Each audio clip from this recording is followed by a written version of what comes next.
सदारुद्दीन ने बच्चों को अपने जूतों की दुकान में मदद करने के लिए बुलाया। उनकी आंखों में चमक थी और उन्होंने खुशी खुशी मुकाबले में हिस्सा लिया।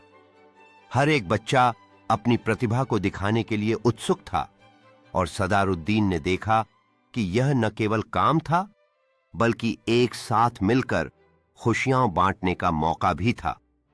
हम सभी मिलकर कुछ नया बनाएंगे, उन्होंने कहा, और बच्चे जोश से तालियां बजाने लगे। सदारुद्दीन ने अपनी दुकान में एक रंग बिरंगा बैनर लटकाया जिस पर लिखा था, स्वागत है दोस्तों। बच्चे खुशी से उथल पुथल कर रहे थे और मोहल्ले के लोग उत्सुकता से उनकी ओर बढ़ रहे थे।